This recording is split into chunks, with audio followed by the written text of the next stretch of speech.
I'm Jane Pauley, and this is Time and Again. The following program is brought to you in living color. Ladies and gentlemen, good evening to you. This is Lowell Thomas in New York. Beatles and birds of the And go, my fellow Americans. I'm Chet Watley, your host on... We had 73 television cameras on Mayday Barrel. President Nixon is actively... One small step for man.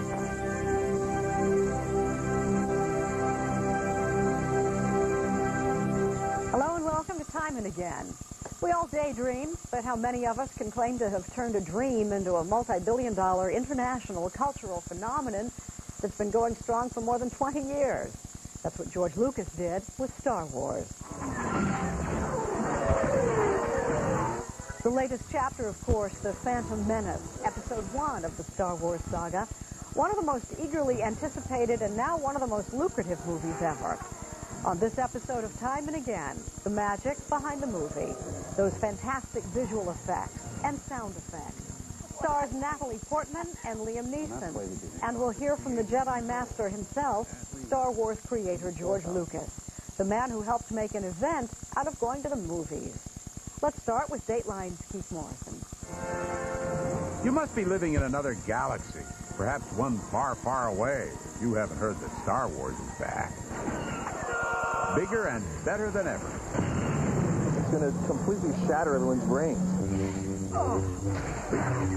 So, if you have to ask what all the hype is about, not even a protocol droid can help you. After all, the Star Wars saga has dug itself into our culture by now. But why is the Force with so many of us? Just ask the man at the center of its universe. It's a very uncynical movie in a very cynical world. Action! George Lucas calls his latest Episode 1, although it's really the fourth movie, which he made after the first three, which were originally the middle three, but could now be the last three, which were made 20 years ago, but take place 30 years later. Confused? Yeah? Let the Jedi Master clear your mind of questions. Episode 1 starts 30-some-odd years before Episode 4, which was the original Star Wars. It's a prequel, which takes us back to a time when even Darth Vader was cute and cuddly. I ever see you again? When Yoda was a youthful 870 years old. Here is the path to the dark side. It's a family reunion of sorts. Lucas introduces us to some distant relatives, like Queen Amidala, Luke and Leia's mother. I will sign no treaty, Senator. And if Darth Vader's a character only a mother could love, well, we get to meet her, too. What does your heart tell you? It was, says Lucas, good days and bad. I have bad droid karma.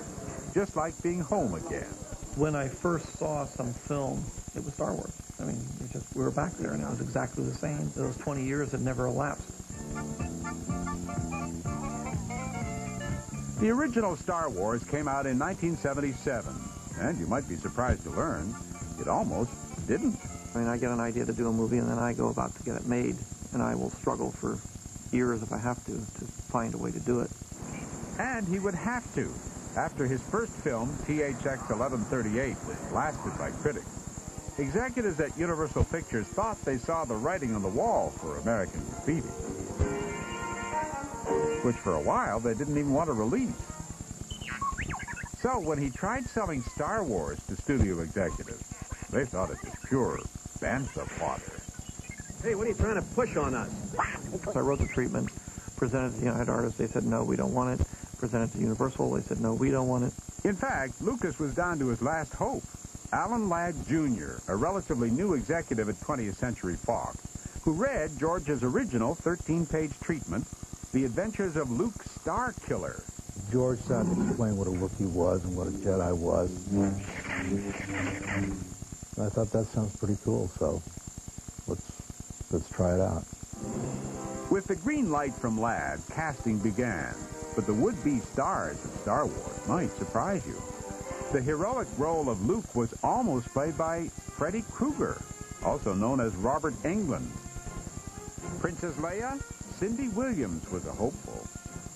And the renegade Han Solo, Christopher Walken? Christopher Walken was the second in line after Harrison. It was just a different way of taking it. You know, it was the darker side of Han Solo. Ultimately, Lucas went with virtual unknowns. Mark Hamill, Carrie Fisher, and Harrison Ford, who went on to make Luke, Princess Leia, and Han cultural icons. Batteries not included. Which brings us to the other force Lucas unleashed. Before Star Wars came out, he shrewdly traded his upfront director's fee for a deal that included sequel rights, soundtrack rights, and a then little-known commodity called merchandising tie-in. At the time, merchandising meant nothing in the film business. Like always, he was ahead of the curve. Fast forward 22 years to this scene 2 weeks ago. Toy stores opening up at midnight. Loyal fans devouring the latest crop of the Star Wars harvest. And those sequel rights? The entire Star Wars trilogy earned close to $2 billion at the box office alone. But all the money in the world couldn't stop one Phantom Menace. The old Hollywood rule. Whatever can go wrong, will. The force of nature nearly destroyed an entire Tunisian location. A desert storm sandblasted a set which had taken months to build. I say it's good luck. It is good luck. It happened last time, and it happened this time. Still, by spending his own money, Lucas was able to hang on to creative control. And with audiences chomping at the bit to get in, he used some muscle on the theater industry.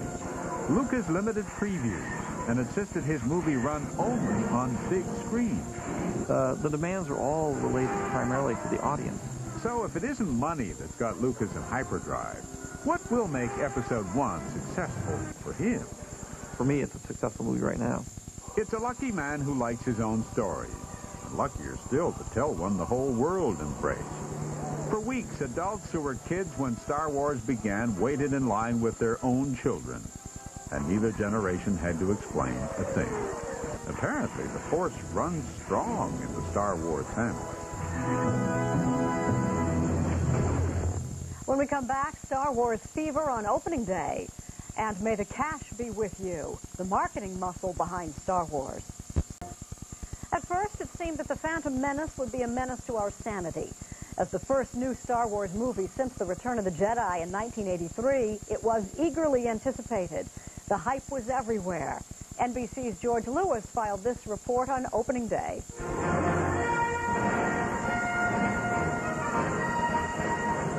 The scene outside Mann's Chinese Theater in Hollywood just before the midnight show. People had camped out here for weeks to be among the first to see the new Star Wars movie at the very theater where the original Star Wars premiered in 1977. We're going to the 12 line, definitely. We're the diehards, you bet.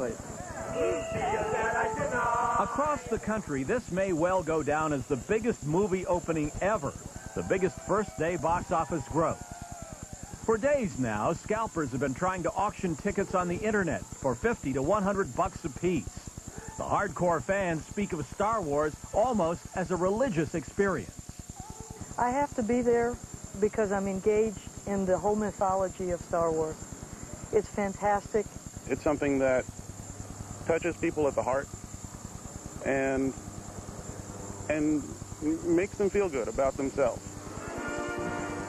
And it also makes some people feel like playing hooky from work today. Brennan Swain is an intellectual property attorney. We're going to be seeing it on Wednesday evening at 7 o'clock. And we'll be getting in line there. I'll bring some work with me, but I'll be hanging out in line all day long. Australian Lincoln Gasking was first in line at the Chinese Theater, and he started a website where fellow fans can participate in the hoopla surrounding the movie. The internet has helped popularize the idea of staying away from work to be part of the opening day crowd. A lot of people in line have been, still going to school and work at the whole time. But from now on in, it's stay at the line. According to one international outplacement firm, employers in this country could lose up to $300 million today in absenteeism costs as people call in sick to see the movie. And what do the Star Wars fans call this phenomenon? Call it Episode 0, Phantom Sickout, or Darth Virus, or Menace Measles, or Skywalking Pneumonia, or Wookiee Hooky, Or C3P AWOL? Or how about R2D tour? So, a lot of employers will be sensing a disturbance in the force today. The workforce, that is. Star Wars mania is not just good copy, it's good business. There's a world of money to be made, and the marketing mavens behind Star Wars go after every penny. This is the real Star Wars, the battle for your pocketbook, a frenzy of product tie-ins and promotions, aimed at people like Lauren Bach of Kirkland, Washington, going after all 8 toys Pizza Hut is selling. I've had lunch, I'll just buy the stuff. On to Taco Bell for 11 more toys. Well, I mean, I was shocked. I just had never seen anybody that infatuated with it before, but I know there are great fans out there. Fans? How about fanatics? Who else would have Star Wars in almost every room of his house? My youngest daughter, Christina, this was her bedroom before, unfortunately, the power of the Force took it over. He spent more than $100,000 on Star Wars. I maxed out my credit card, of course, which I'm still paying off. With fans like that, how could American companies resist? They've signed up in droves to ride Star Wars coattails. They expect to sell $2 billion worth of Star Wars products this year alone. $20 billion worth by the time they're through. That's more than the gross national products of the countries of Jamaica, Cambodia, and El Salvador combined. One newspaper critic said the motto for this film should be, "May the sales force be with you." Pepsi paying $2 billion to become the official Phantom Menace soft drink. Hasbro paying $500 million for the toy franchise. More than 230,000 websites. George Lucas personally expected to make $1 billion from this latest episode alone because he sets off this kind of enthusiasm. Yeah! Woo! This is the biggest thing in 20 years. There's something about Star Wars that I don't think I'll ever get over. And how about this? In Durham, North Carolina, schoolteacher Jennifer Briggs legally changed her name to Obi-Wan Kenobi Briggs for $1,000, offered by a local radio station, which says it got the kind of publicity money can't buy. Star Wars, it hardly even matters what's on the screen. It's already a huge winner where it counts, at the cash register. For today, Mike Jensen, NBC News, New York. Fans of Star Wars may buy mountains of merchandise, but they really do care about what's on the screen, about characters such as Queen Amidala. We'll meet the actress behind the Queen, Natalie Portman, when Time and Again continues. How about Natalie Portman? Why did you think she was so right for this movie? Well, she's an extremely good actress, and at the same time, she's very strong. And I needed somebody, as I did with Carrie Fisher, somebody who was very young, and Natalie plays a 14-year-old queen, and it's a hard role because it's for an actor. It doesn't have the kinds of elements that an actor loves to deal with, crying and screaming and yelling and dramatic scenes. It's a much more controlled, almost kabuki-like performance that is much more difficult to do because you don't have as much to work with. And she did great. It's a tough role. She gets more to do in the next movie too, but she gets to open up a bit from what happens in this one. Star Wars creator George Lucas. Natalie Portman plays Queen Amidala in The Phantom Menace, the young woman who will later marry Anakin Skywalker. Their children, Luke Skywalker and Princess Leia. Portman got an early start as an actor. She was just 13 when she starred in her first movie, The Professional, in 1994. She told NBC's Matt Lauer how she got the part. This is kind of like a fantasy story from Hollywood. You were discovered, I understand, the first time in a pizza parlor. Yes. I was in a pizza parlor after dance class one day, and a man was in there, and he says to me, hi, my name is Steve Costa, I'm from Revlon, and I'm interested in you for modeling for our line of Petite Nate, which is the kids' line of Je Nate. And he introduced me to modeling agents. They didn't have the budget for the Revlon thing, so I ended up not doing the Revlon thing. But I still was connected to the modeling agents. But I told them I didn't want to model, I wanted to act. Why not? Why didn't you want to model? Because I had done it locally before, and I found it boring, and I always need to be, like, stimulated. You know, I always need to be doing something that makes me think, and it didn't make me think. Hey, you big star at home now? Your friends treat you the same? No, my friends all treat me the same.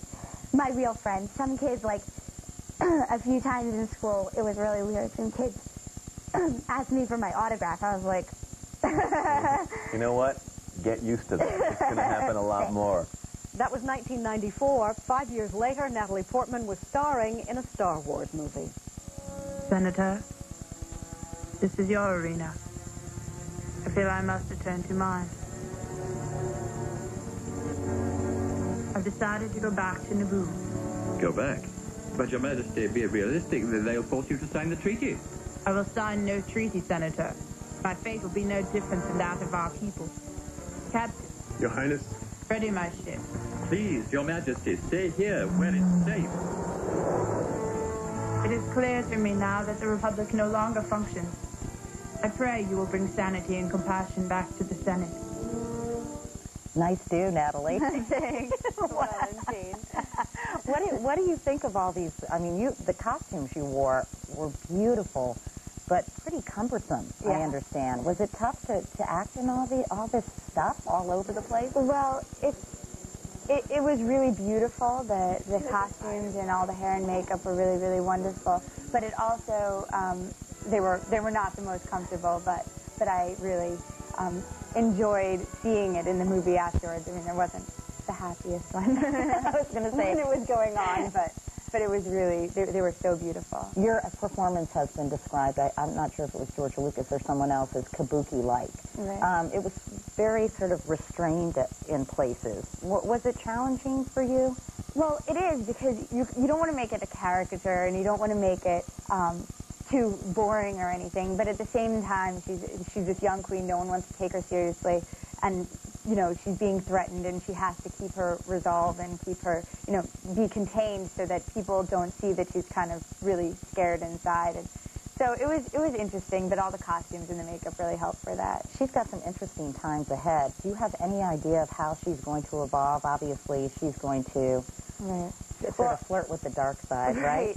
Well, I think all Star Wars fans know that, you know, the next film will be a romance with Anakin, and then they have their children, and then, you know, eventually he turns to the dark side. So what sold you on the Phantom Menace? Because you signed on for 3 of these movies. Right. Well, it was a huge commitment to make at 14 to sign on for basically 10 more years of my life, but I really figured that I'd have a great time doing these films, because they're so much fun, and people really love them, and it's nice to do something that becomes part of the culture. When you saw the movies, did you get it? Did you get why so many people are so crazy about these films? Or was part of you kind of like, what, it's just a movie, folks? Well, I mean, for me in my life, it is just a movie. It's just, you know, a fun thing to do on a Friday night or something. But I think it's become so popular because it has such a simple kind of basic story that can be taken on a lot of different levels. It can be taken as just, you know, your fun Friday night activity, or it can, I mean, it has a lot of kind of religious and mythical undertones, and you know, you can take it on a much deeper level than just an action movie. Star Wars, more than just an action movie. When we come back, Natalie's co-star, Liam Neeson, and the story behind some of the most dazzling special effects ever, when Time and Again continues.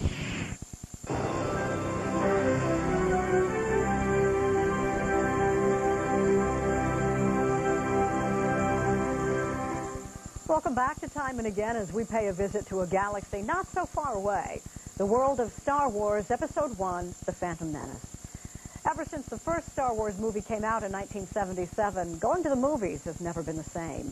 It set a new standard for special effects and began an era of can you top this movie making. When it comes to creating virtual reality on the big screen, creator George Lucas is still setting the pace.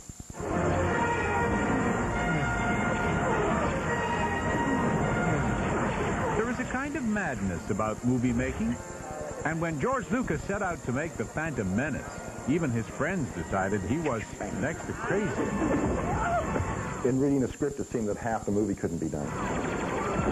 You know, 2,000 or 4,000 robots on the screen fighting 7,000 Gungans. It can't be done. It's never been done. To get it done, Lucas would have to create fantasy places and find real faces. Hi, my name is Jake Lloyd, and I'm 7 years old. And put them together in ways no one had ever done before. All I need is an idea. Lucas spent 4 years dreaming it all up. It had to start with the right look. Hi, my name is Devin Michael, and I'm 9 years old. Hi, my name is Justin Burfield. Hi, I'm Michael Lorano. Hi, my name is Cameron Finley. I'm 7 years old. I'll be 8 on August 30th. Lucas and his casting director, Robin Gerland, saw literally thousands of would-be someday Darth Vaders. Your pilot? All my life. All my life. All my life. They all could have been strapping young Skywalkers. Never met each other. C1A tickle. But only one had what it took to become a Jedi. I'm Jake, and I'm playing Anakin Skywalker. There's this very intuitive kind of gut feel you get about that's the one. With Jake, I just got that feeling. You believe it's this boy? The Force is unusually strong with him. Once they found the lovable good guy, who will ultimately become a bad guy, the time was right to find the bad guy everyone seems to love. At last we will reveal ourselves to the Jedi. But first, he reveals himself to us. As soon as I saw it, I thought, this is me, I've got to do this. And then when I got the part, it was like, yeah. Everyone likes Darth Maul. And the horns and the face and the eyes and the attitude. You're like this. The man behind the mask is Ray Park, whose contributions to this film were state-of-the-art. Martial art. In the end, I just needed somebody who was an extremely good swordsman. Park should be good. He's been practicing Chinese martial arts since he was 7 years old. And for the lightsaber duels, it was Ray, along with stunt coordinator Nick Gillard, who completed the Jedi's training. Where to block and where to strike. Just we'd go through the fights, we'd go through it slow speed, and then we'd work it, and then we'd just speed it up and go for it. And then before we knew it, we were doing it like at full speed. At times, they were fighting so hard, they got a little bent out of shape.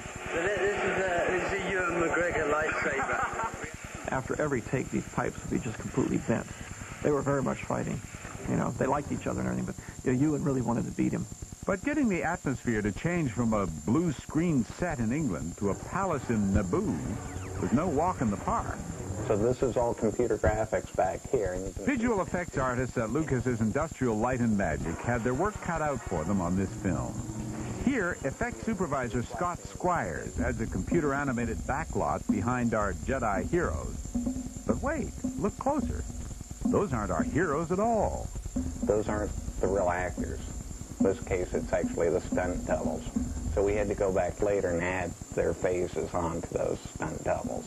Actors Liam Neeson and Ewan McGregor might have been dizzy with the notion that these close-ups of them on rotating chairs would eventually be shrunk down and superimposed over the faces of the stuntman. All this making the lightsaber duels in the movie leaps and bounds more exciting than the original. We're pretty close, given the time and money, to do anything that anybody can imagine. And actually, Dennis Muren has been using his illusion for Star Wars movies since 1976. There's a few of us old-timers still around. Back then, the menacing monsters were mostly models, painstakingly moved one frame at a time.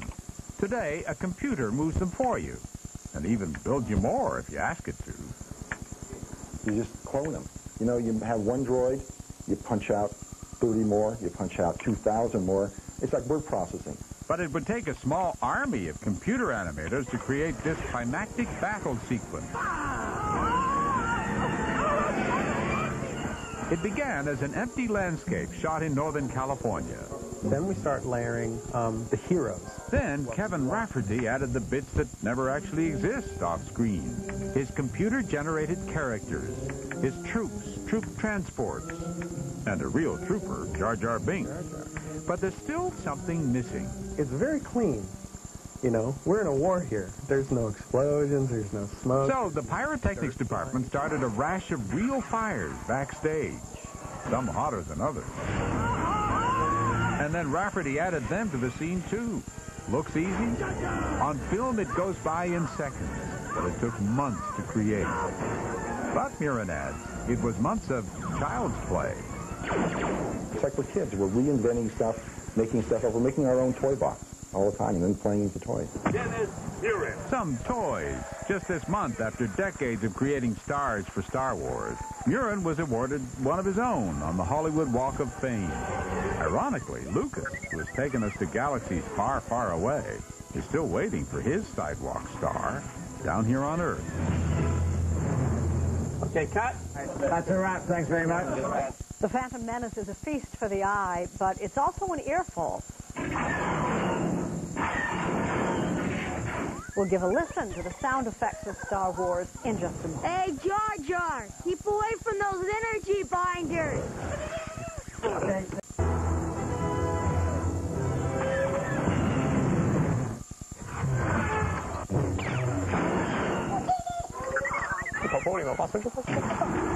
If any of this sounds familiar, chances are you've probably seen the latest Star Wars epic.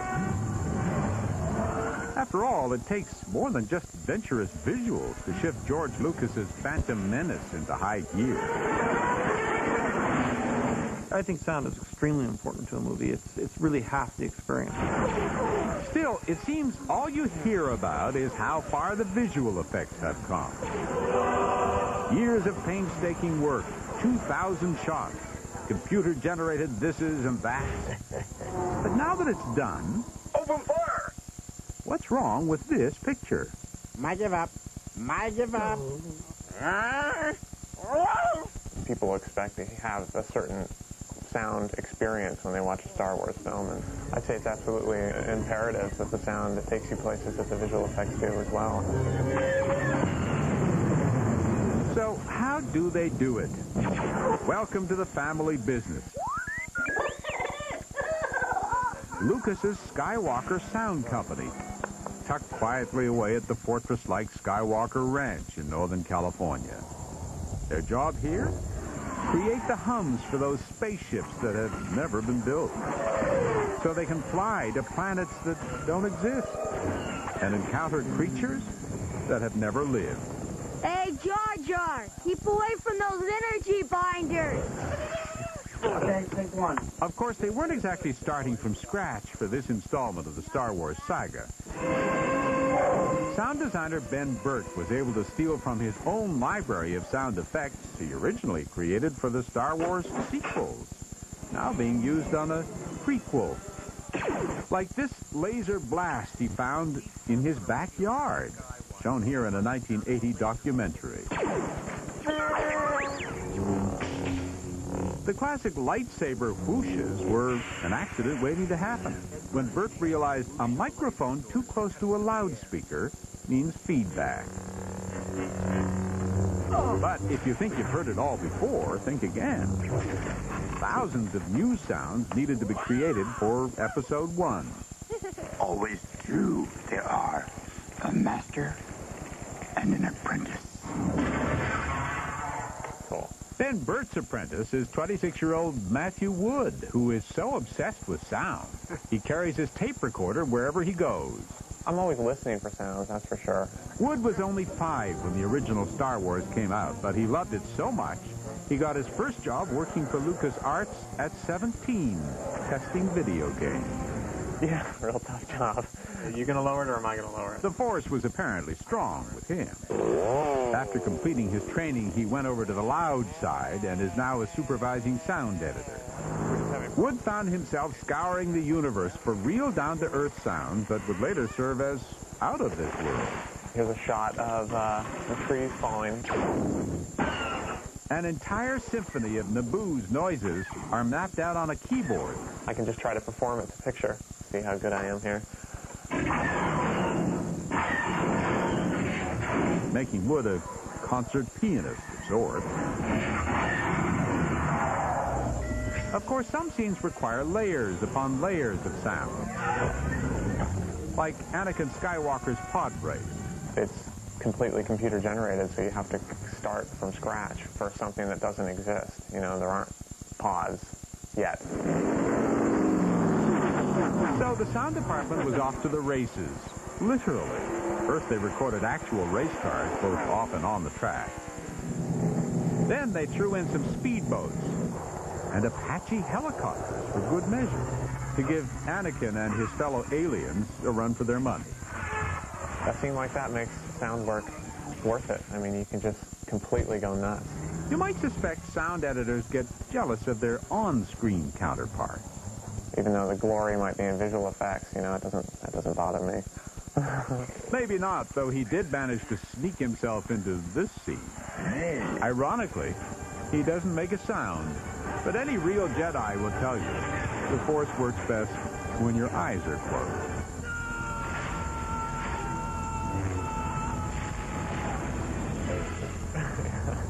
One of the special effects in The Phantom Menace has nothing to do with computers. It's an actual human being by the name of Liam Neeson. We'll hear from him when Time and Again continues.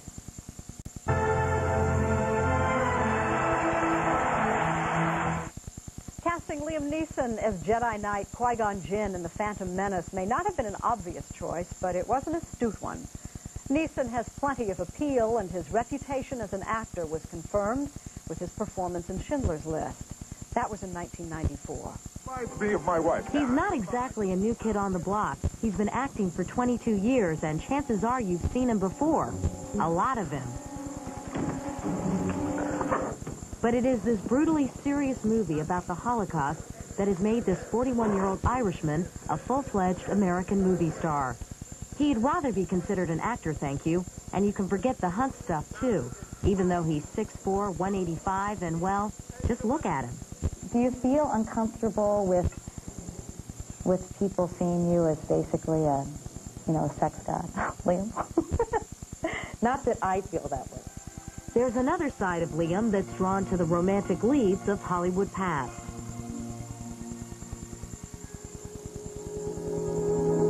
I read that you said I have Cary Grant inside me bursting to get out. Is that right?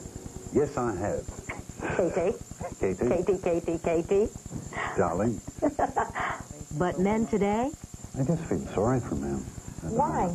I just think generally they're all confused and kind of messed up. They don't really know how to react with women anymore because men are scared of women, basically. And that's why they behave like I think women are the better sex. You do? Yeah. Why? I do. I think they're strong, they're more emotional, they're more in touch with who they are. Liam Neeson, Ladies' Man in 1994. 5 years later, the Force beckoned, and Neeson again found himself talking with Katie Couric. You know, when I knew that you were going to be in this movie, Liam, I thought, Liam Neeson, Star Wars, that's kind of a funny combo at first glance. When you were approached about it, did you think right away, yeah, I want to be a part of this, or? Oh, absolutely, I did, yeah. Really? But more than that, I wanted to work with George Lucas. I've always been a big fan. What was it like working with him? It was wonderful because we had, he gave the impression to me anyway, that we had all the time in the world. There was no studio looking over his shoulder, kind of, doing things like this. Which is so great because he completely financed the movie himself. Yeah. So. And incredibly patient and a wonderful director. And he would give me direction like, speak a bit faster. Say that line a little bit slower. I love that kind of direction, And his patience with little Jake Lloyd, this little boy who plays Darth Vader, was wonderful too, just extracting, great performance out of him. I watched you and Ewan McGregor conversing with these creatures, and, I mean, your eye contact is so right on. I thought, wow, because I knew that you were talking to a screen, basically, when you were actually in production. Well, that was something we really wanted to concentrate on, to kind of, for an audience to at least subconsciously believe you're actually looking at these things, And we had actors off camera, we used ping pong balls and stuff, And also to not, keep staring at something, you know what I mean? You've just got to treat these things like this is Star Wars land, These are normal creatures, like talking to you or anybody else, So it happens to have floppy ears and it kind of looks like a frog. What about some of the fight scenes? Those were really quite extraordinary with the saber, lightsabers, is that what you call it? Or saber lightsaber. I'm sorry, I'm just whatever. The guy who plays this devil incarnate is a real martial arts expert, isn't he? Oh, yeah. Tell me about him. Great part. Ray is a martial arts expert, and he choreographed the fight with Snake, the stunt coordinator, and not only did he have to learn his moves, he also learned my moves and Ewan's moves, you know. And he's the most gentlest guy. I mean, I know he looks like a demon, but you know, we'd stop fighting and say, Liam, when I do that, you're supposed to come in like that.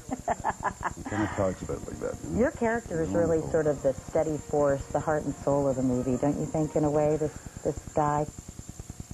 Yeah, he seems to be. Yeah, he's very much at the core, and his quest is to having found this boy, to make sure he's kind of brought into the light, as it were, you know, and that there's something about him, there's a destiny.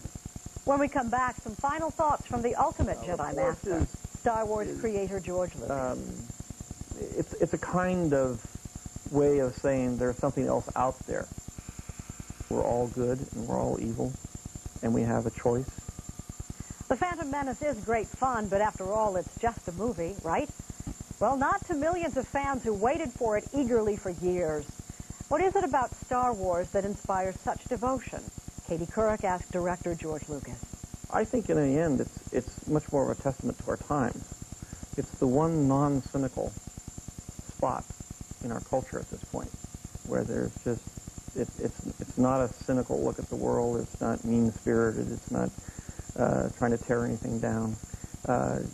You know, I mean, the critics have all said, you know, it's corny, it's old-fashioned, it's naive, you know, but I think that's what attracts people. They want something just pleasant. Pleasant, and also with sort of clear delineations between good and evil, you think? Do you think that's part of the appeal? I think it deals with good and evil in that, you know, in kind of black and white terms, which is there's good and there's evil, and it doesn't mix them up and make them all gray where everything is good and evil. It says basically that we're all good and we're all evil, and we have a choice, as opposed to there's no hope, we're just all gray and there's nothing we can do about it. Some people have talked about sort of how this is allegorical, how the little boy in the movie is described as the chosen one. The bad guy in the movie basically is the devil with a few extra horns. I mean, is that something you intentionally set out to do? Well, it's interesting because I'm using mythological motifs, and motifs that have gone back for thousands of years, 3,000, even 4,000 years. Culturally, completely around the world. I mean, you know, since the first one, I got very interested in the whole issue of mythology, and that's, you know, I started to say, well, I'll just do this little myth, because I studied anthropology in school, and I was saying, well, I'll just do a myth for the modern times, and it just sort of exploded into this whole thing that I had no idea what's going to happen. And so I've gotten much more involved in it. But a lot of the stories and a lot of the ideas go back, you know, way pre-Christian, and are, you know, from all around the world. A lot of the philosophies, and I've tried to distill it down into a kind of a more spiritual point of view that really doesn't attach itself to any one religion. What is the Force, though? Well, the Force is it's a kind of way of saying there's something else out there. There is an entity of some kind that is larger than we are, that is a part of what we are, the spirit, so to speak. And it deals with both the kind of spiritual range that people have, and it tries to introduce them to the idea that there's maybe a greater entity out there. And at the same time, it deals with issues like symbiotic relationships, about how we all live together and we all depend on each other, on cooperation. The Force has two sides. One is greed, self-centeredness, fear, and the other side is compassion, love, you know, and helping other people. Let me just ask you one more question about the movie, George, and that is this very adorable, innocent-looking little boy. He becomes a bad guy later on. It's bums me out, actually. When will that be revealed? There's little hints of it in the next film, and then in the third film is where it really happens. But ultimately, you got to think of it as 6 movies. You know, it's not movie. There's 6 of them, and you already know the ending. You know that his son saves him, and that he does. His good side is resurrected at the end, and that's what it's all about in the end. What this is going to be is about how we all struggle with the dark side and the light side, and how we have choices, and how greed can overcome compassion, and the results of that. George Lucas released his first Star Wars movie in 1977 when he was 34 years old. By the time the 6th one comes out in 2005, Lucas will be in his 60s. His brainchild has made him rich, of course, but in the process he's created a modern-day legend of good and evil and redemption that has fired the imaginations of audiences around the world. And that is a force to be reckoned with. That's time and again for now. Thanks for joining us. I'm Jane Pauley, and we're history.